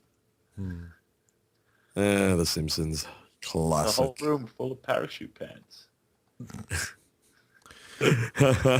The top 10 most successful films of all time adjusted for inflation. Oh, okay. What do you Oh, think? wait, you want us to guess? I reckon you could probably get a couple. Now, bear in mind, adjusted for inflation. So, think older the better. Older successful movies, which, would Oh, have what, like old, like Ben-Hur? in the same vein. Ben-Hur's number 13. So well Okay. done. Let me give you a reference point. So Ben-Hur originally, unadjusted gross amount of takings was 74 million in 1959, which has been adjusted to 798 million Holy crap, 74 million back then. back then. That would have been a shitload. Yeah. That's probably like worldwide over the course of however long. Oh, I don't know. So that essentially is, for the sake of 5 million, that's 10 times the amount. So think in that sort of era, there are some modern ones, modern-ish ones. Yeah. Now I can't even remember. I don't know. Fuck a Casablanca? Fuck, I don't know. Yeah. Casablanca. Well, this, The Three Amigos. yeah, obviously. Uh, Geely. yeah, that's it. Geely came in at number 1. Transformers 3. Actually, Transformers 3 is here. Oh, Oh, really? wow. It's at number... Whereabouts was I? Oh, crap. Where was that? Not in the top 10. No. 129. Well, what was it? Iron Man. That thing made a ridiculous amount. What's that on? Iron Didn't- Man. Well, I Didn't, mean, bearing in mind, though... 70 million just for himself? Well, the key word here is inflation, though. So I thought Avengers did better than Iron Man. Oh, maybe it was Iron Man. Then. the Avengers, because it's only 2 years old, unadjusted gross 623 million, adjusted gross 625 million. So Oh, I thought they hit $1 billion. Fuck, what hit $1 That's billion? what I was thinking as well. Yeah. That's why I was mentioning it. this is domestic though. So this is probably only America. Oh, okay. Oh, okay. Well, so only in America. If you want, What about Jurassic Park? That was pretty big. Jurassic Park was 16. So Oh. yeah, 402 Okay. started at 402, ended up at 749 million. What's that? Fantasia. That was number 22. 76 million and is now 676 million. Mary Getting Poppins. lower and lower. Mary Poppins was 25, 102 million, now at 637 million. Wow. Event- Pete's Dragon. Is Pete's Dragon there? Everyone's talking about Pete's Dragon now. Like the third person that's mentioned it to me this week. Really? Yeah, Pete's I'm not Dragon sure is fucking awesome. I mentioned it because it was on cable like Oh, last that's week. what it was then. Yeah, and I was just brought me back to my childhood and Well, if it's there, it's not in the top 200. well, it wouldn't be. I don't think it was the biggest. Like when you think of Disney, I'm pretty sure you don't immediately think of Pete's Dragon. Yeah. But I do. Iron Man was 128, 318 million, now at 361. Oh, damn. Yeah. Trying to think, what's a big old movie that would have Jurassic Park? What about that? You've already mentioned that. That was 16. Oh shit, sorry. And that's nearly doubled, 402 to 749. What's Curse it number you, one? TV, you killed my brain. All right, number 1 was Gone with the Wind. Ah, fuck. That's what I was thinking of when I said Casablanca. I was picturing in my head Gone with like the, quite frankly, I don't give a damn, you know? No, that is Casablanca. No, that's Gone with the Wind. Casablanca is the one where the last scene is they're at an airport and the lady gets in the plane and she takes off and the guy's like, this is the beginning of a beautiful friendship or some shit. But wait, isn't that... Doesn't he say, frankly, my dear, I don't give a damn in Casablanca? No, not in Casablanca. Oh. That's QuadFeed stats. These are the QuadFeed facts here. Research. good old QuadFeed stats. Well, Research at your own peril. Can't even pronounce facts. Well, it wasn't a stat; it was a fact. So it was like, well, yeah. I can see that point. They are very confusing. They get mixed up quite a lot. Yeah, I don't know. They're black and white movies, and black and white movies suck. All right, so we'll count down from 10. Oh, wait, black and white. What about... Well, I didn't put a stipulation on it had to be color. Oh, the guy who doesn't talk in the movies and he has a Hitler mustache? Deadpool. the Charlie Chaplin. I was gonna. They were massive. I thought you were referring to Half-Life's protagonist, Gordon Freeman. But then I thought he's got more of a goatee. But he doesn't talk. Morgan Yeah. Freeman. Gordon Freeman. Oh, Gordon Freeman. You haven't... Quad you feed really need to play stats. That's Half-Life. it. Morgan Freeman now, Half-Life 3. All right, let's go from 10. 10 was Snow White and the Seven Dwarfs. Oh. The Disney one. No, the Marvel one. Of course it's the Disney one. There's the Marvel one? I didn't know if it's like... Stats. Yeah, QuadFeed stats. Yeah, Snow White is got a pair of knives and 7 dwarfs Oh, all packing well, heat. she was actually, it was a quite dark story. Disney changed it. All of them were quite dark.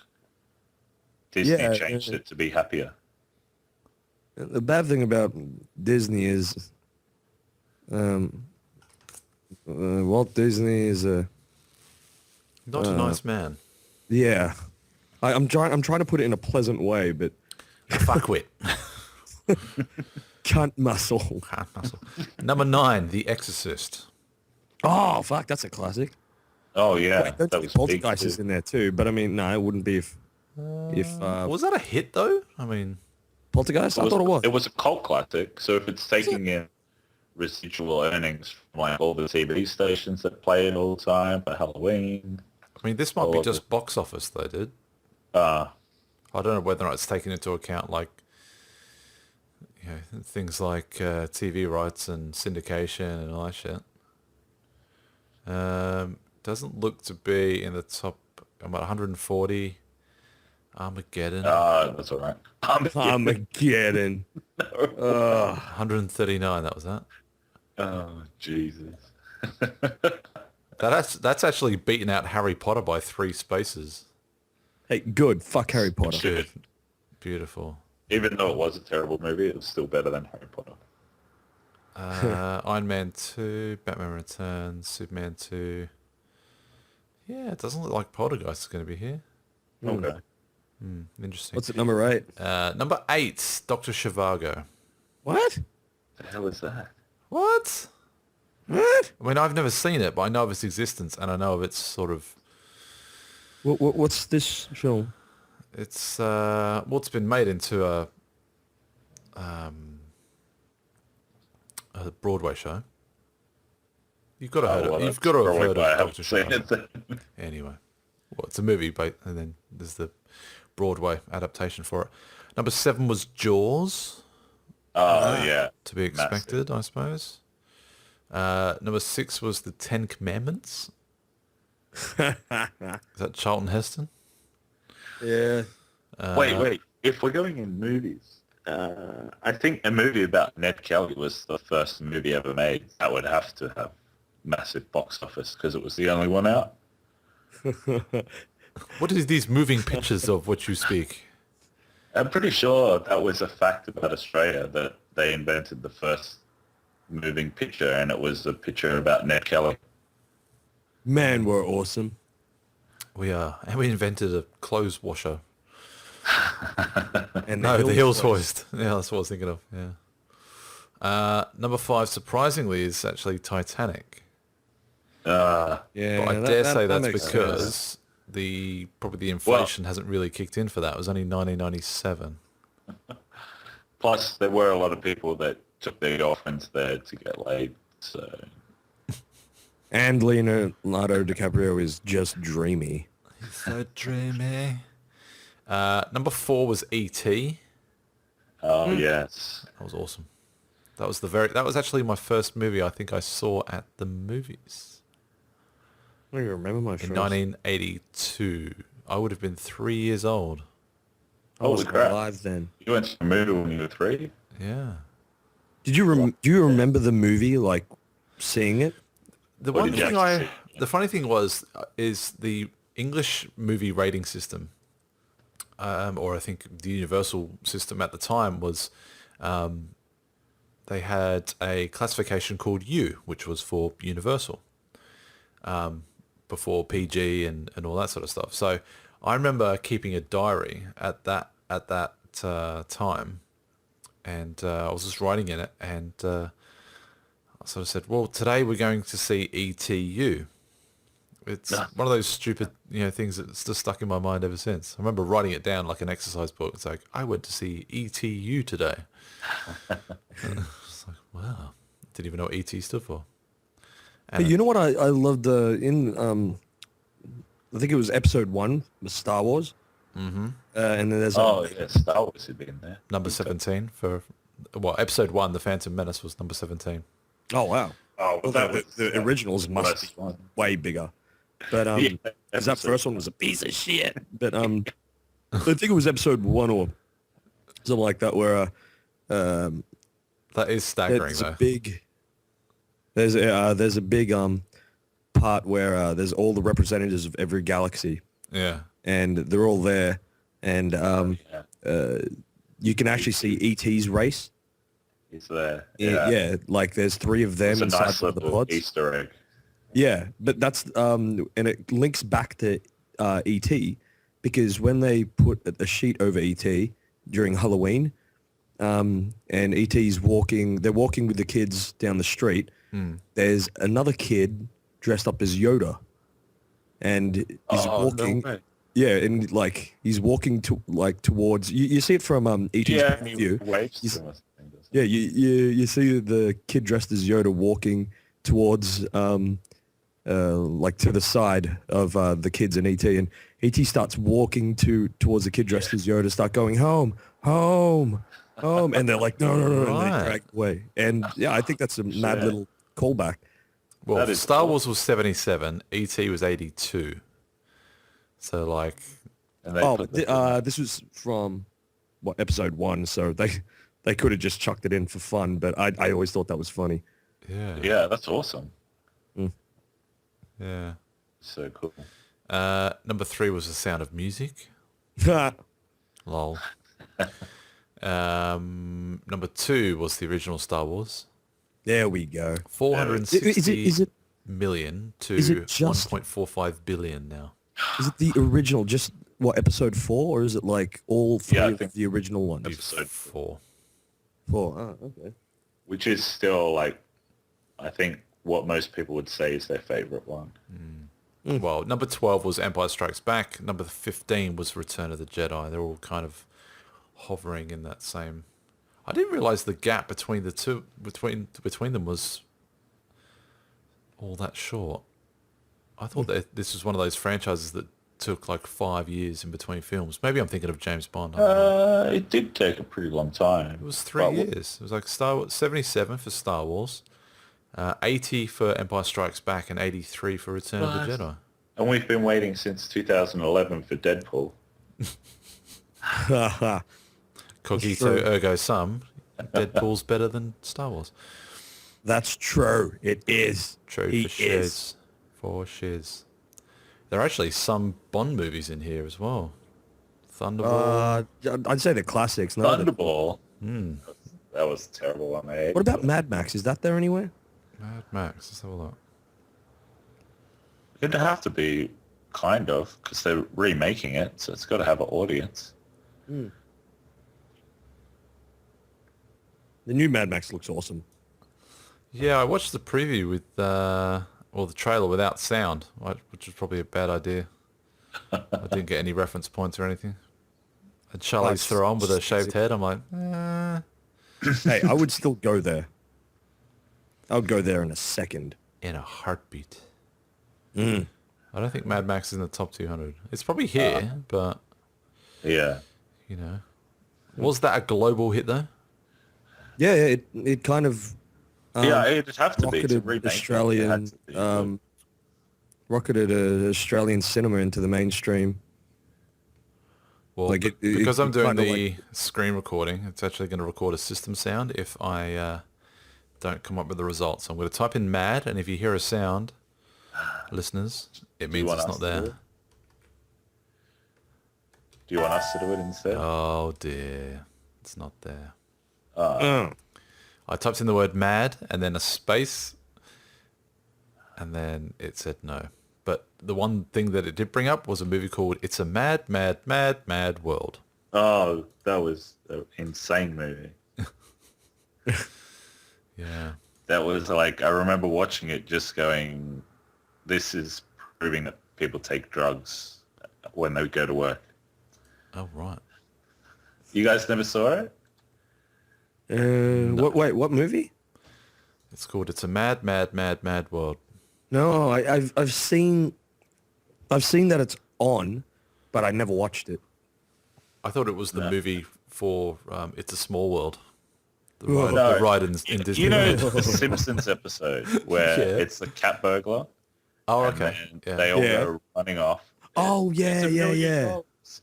stashed under a giant T. Like, and everyone just goes nuts. And it's, Everybody's like in their cars or planes and shit. yeah, everyone's doing whatever they can to get, like, basically that episode was just frame by frame part of the movie. Bart leads that guy into the water. Yeah. You told me I was shallow. was- You would, yeah. Yeah, in the movie, that guy goes into the water as well. Awesome. But like seriously, that was a movie, and you're just watching it, and you're like, "What the hell was that about?" Like, it was entertaining, but just like, holy crap, I have no idea what was going on. Just like when I watched The Last of Us play. Yeah, definitely, it was kind of like. I played this game. I know what went on then. What the fuck am I watching now?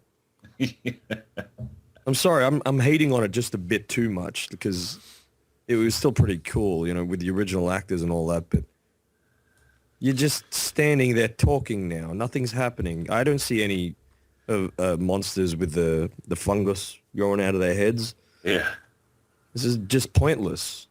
no props. Oh, they had props and stuff. It's like guns and Yeah, but if they're not chair like, at bed and shit. But shooting at something, yeah. not really a prop. It's just kind of an accessory. I mean, the part at the end where I can't spoil it. I'm not going to spoil what happens at the end, but like characters die. But Don't say that. I'm just about to buy a fucking PS4. Jesus. you've had a long time to play it. Well, not without a system. Just get it on. Fucking. Hey, I don't have a PlayStation. I just went to a mate's place who had one. What, you And I stayed played it there there. for 20 hours to get through the campaign? Oh, like we do it over a couple weeks. Like just going See, over. that's what we're every missing couple now. days. Have a All this sleepover. And multiplayer online and stuff. There's no going to people's houses. there's no more anymore. LAN parties anymore. No more LAN parties. I go to a mate's place just to play Worms. Because Yeah, Worms, see, like that's- Worms rocks the party. That You know rocks what it. though? I mean, at risk of copying PKA, because they've been doing that as well. They've been doing these cool games that they can play in a group together. setting, and you know, Worms just it takes me right back. That would be sweet as hell to play that. Yeah. Do So we it's all have fucking access so to it? good. If you got access to it, you would do.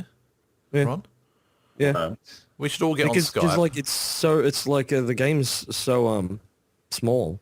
It takes Yeah. up barely any space, and it's fun as fuck. You don't need any crazy graphics cards or anything, and you can do things like have 4 teams or 5 teams or whatever, and just get everybody to rape the shit out of each other. And then when somebody gets pissed off, they switch the computer off. I like it when everyone gets pissed off and you start like, oh, there's no banana bombs. There's no Oh sheep. yeah, you start running out of shit.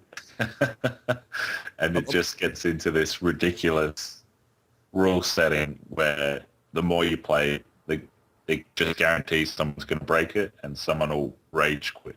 Yeah.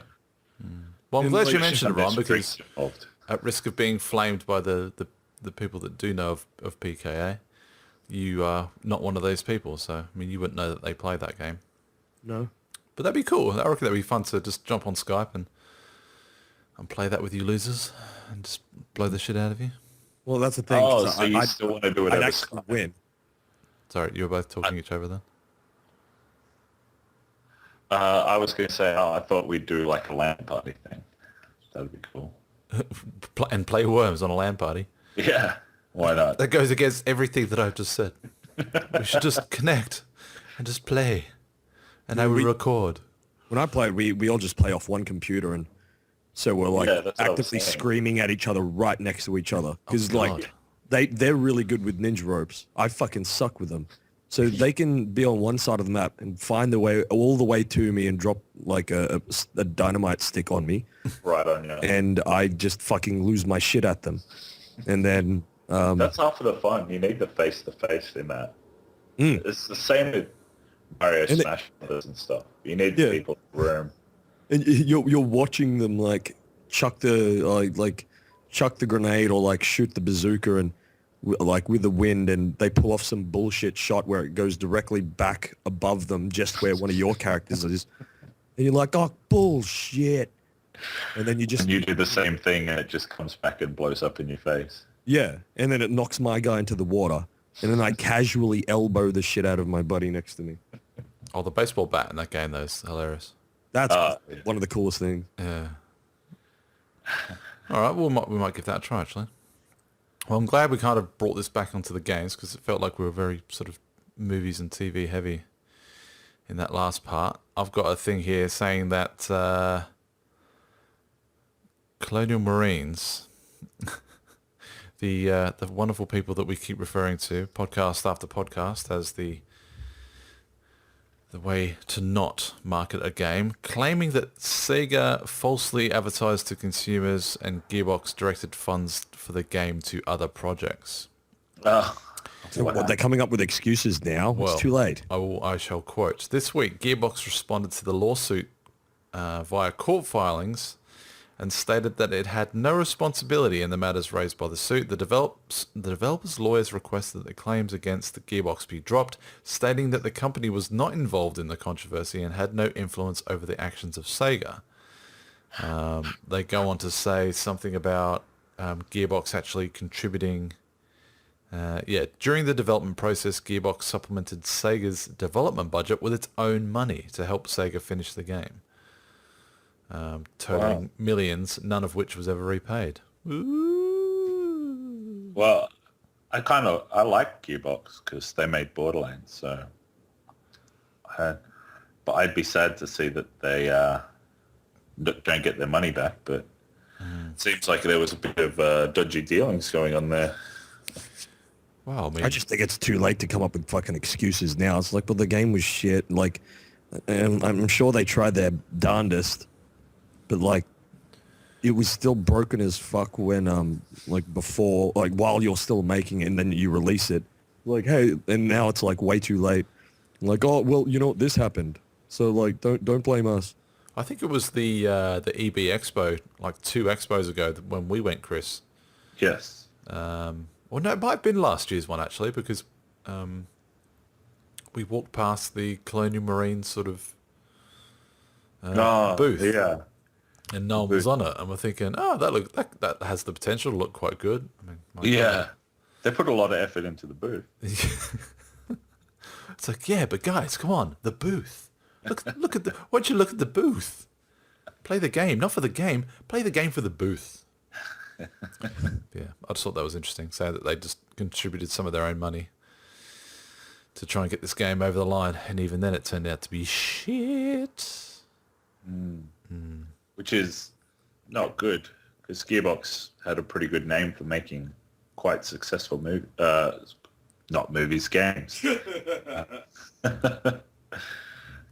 Getting myself confused. That's it. There was this one. It's game related, but it'd be interesting to see what your guys' thoughts on it. I read an article today saying, and it's something that I find myself doing from time to time. Masturbating. Well, yeah. Article was entitled, "Do you hear game sounds after you have done playing?" Like when you're kind of just chilling out. Yeah. Yeah, I actually do. That's weird. But like, I also get other things like I hear people calling my name, like friends, when they have a very distinct way of saying it. Like the way my brother like says, Ronald, when he says that, like I'll hear that and I'm like, what the fuck? Just walking down the street. I sometimes think I'm going a little bit crazy because of that. Are you sure your brother's just not following you around, shouting That at your would be name, so just to fucking slowly bring you to like, the Ron, brink of insanity? You're not hearing things. It's me, like standing behind a bus stop, just going, Ron. Yeah, it's weird. Like, but like I'll hear, sometimes I'll hear game sounds. I'll be trying to sleep because I'm a bit of an insomniac, and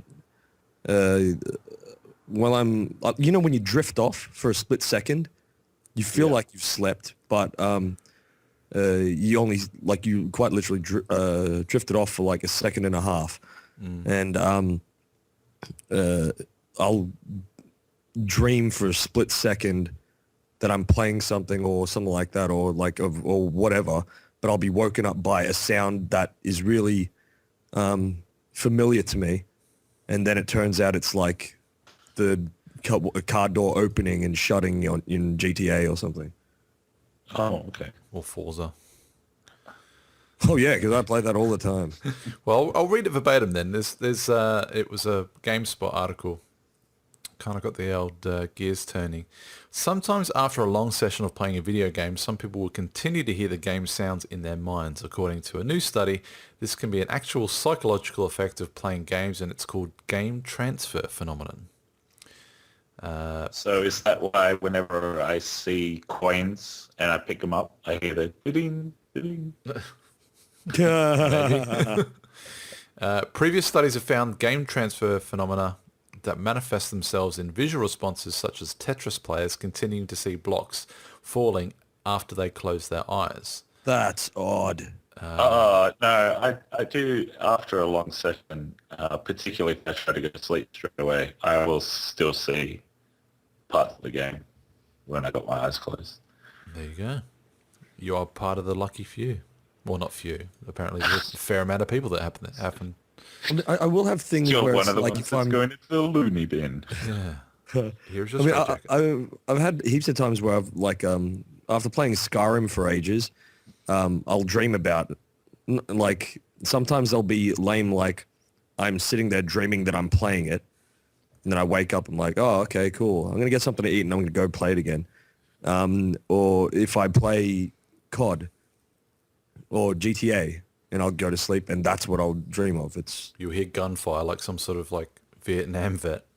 yeah, and I'll just wake up and be like, man, I wish I was in that virtual strip club right now. Get to the chopper. Get to the chopper.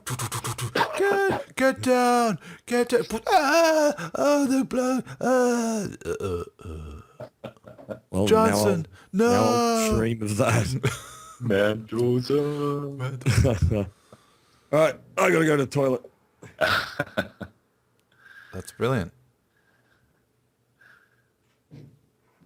Wonderful. Maybe if we're quiet enough, we can hear him. No, I won't submit you viewers or listeners to that particular brand of hell that Ron is about to expose us to.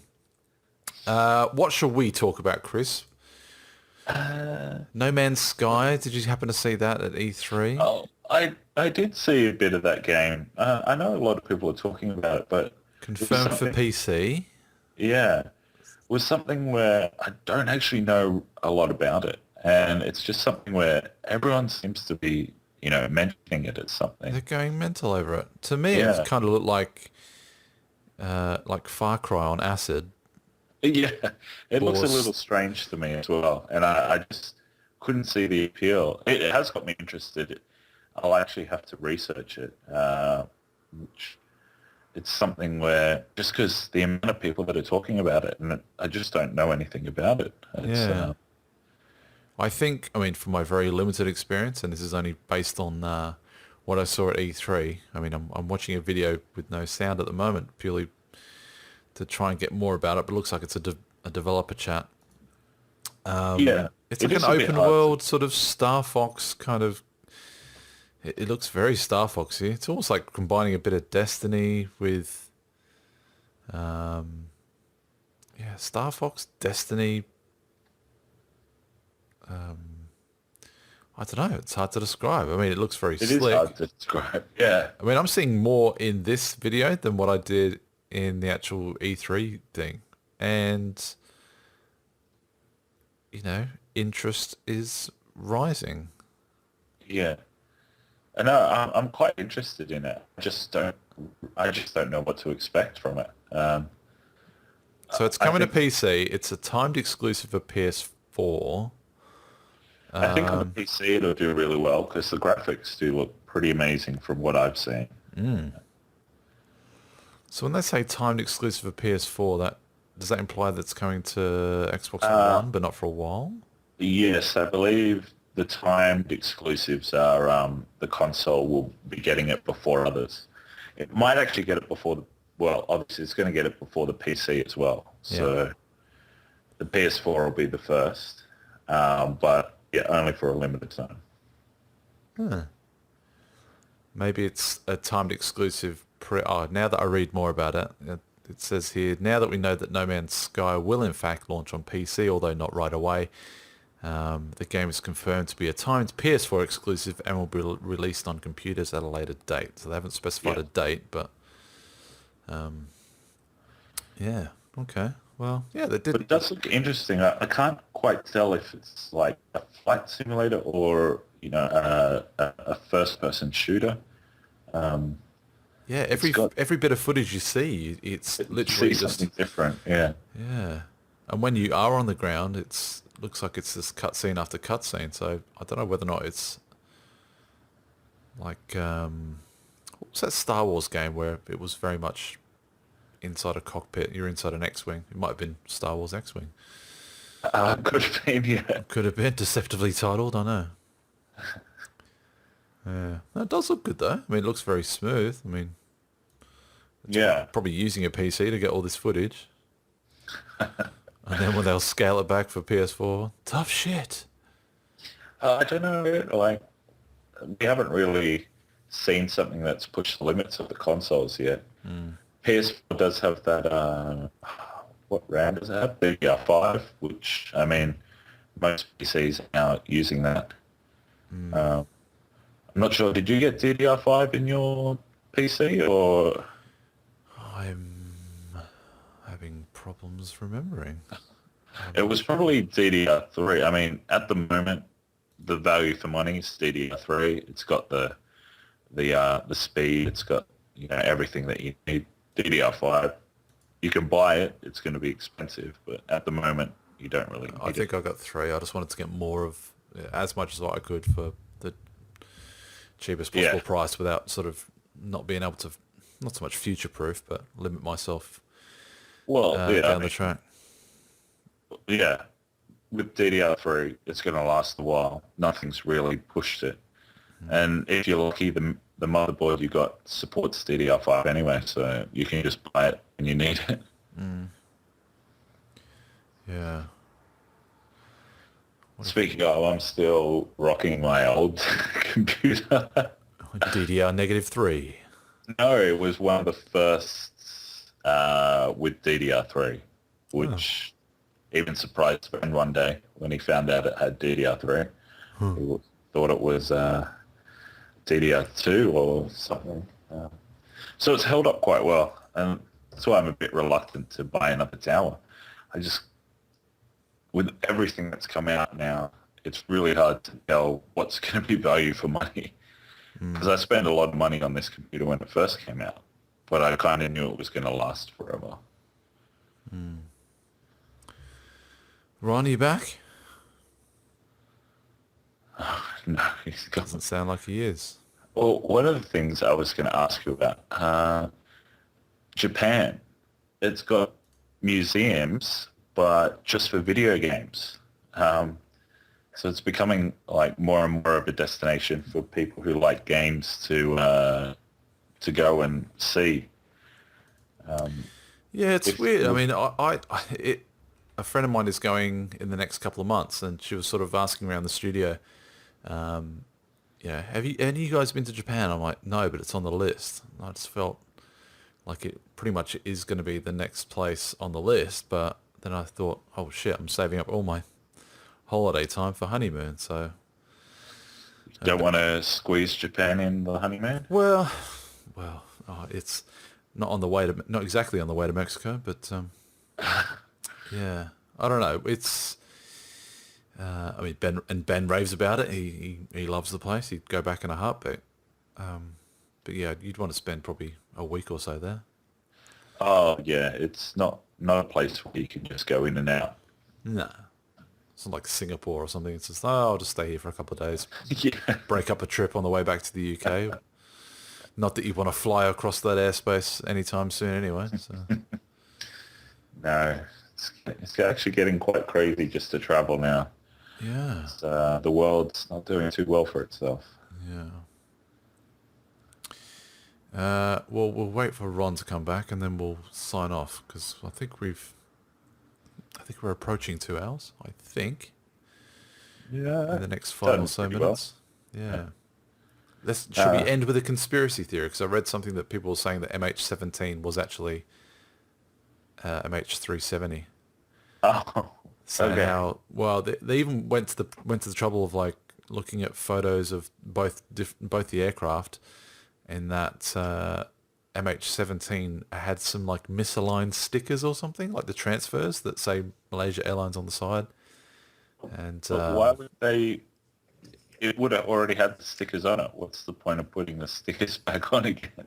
no, it was like the way they had put them on that particular aircraft. Oh, so when you look at photos of both of them have a misaligned sticker. Yeah, so it might be like a Oh. misaligned sticker on that particular aircraft in the same.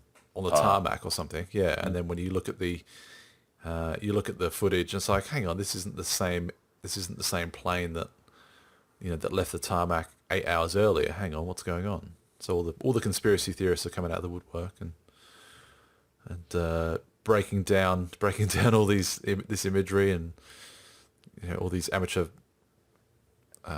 aeroplane Could be that photographers. it, flew over the island where they made Lost. Some sort of like portal to another dimension just opened up and swallowed them and spat out MH17 and then had them shot down. Ron, are you there? Yeah. Jesus. Right. He's back. Okay. What? I just wanted to know you're coming back. No. I came back. I'm Yeah. here. Hello. Or should we end with something? A question. Seeing as the potato salad Kickstarter ended up netting $55,000, What the fuck was that? I wanted potato salad, but he didn't have money to buy it, and he just made a Kickstarter saying, "I want to make a potato salad, looking for donations," and it just went nuts. People What? just been. What's he gonna do now if he's got heaps of money? I think He's now going to start like, a rock concert or something, isn't he? Is he gonna hand out free potato salad? I think that's what he was doing when it just started going crazy. But with this much money, it's just, the logistics of trying to give people that much potato salad is just... Show me potato salad. It's like you walk in the door with you form your hand like a cup, and he just gives you one It's like a scoop from this soup giant kitchen. barrel and goes, "Enjoy the show." Bang. Next, please. That's awesome. What a champion. Okay. Well, that sounds disgusting having you eating in my ear. So I think we might wrap up there. So It tastes delicious. yeah, it doesn't sound great though. Are you eating potato salad? That'd be so awesome. But no, it's a rice paper roll. Pork. Oh, Wonderful. All right. Well, that was episode 31. Thanks to everyone for listening. Thanks to the ever faithful Ron and Chris. Wonder what Ben's doing right now. Maybe he's kicking back with a stein of Germany's finest. What, Zig hailing a swastika? Yeah. If you're watching this on YouTube, don't forget to give it a like. If you're watching this on... watching? No, you don't watch anything on iTunes apart from movies. But we're on the podcast side of things. So if you're listening to this on iTunes, don't forget to subscribe and you won't miss out on the thing. Podbean, you can go there, which is quadfeed.podbean.com. And we're also on Stitcher Radio as well. So many mediums, so little time. Make sure you subscribe so you don't miss out. I guess we'll wrap it up there, and we'll see you next week. Show 32, the Shaquille O'Neal episode. Random. I like it. 32. Who's Shaquille O'Neal? Oh, God. Goodbye, everyone. Bye. Enjoy your week. Bye-bye.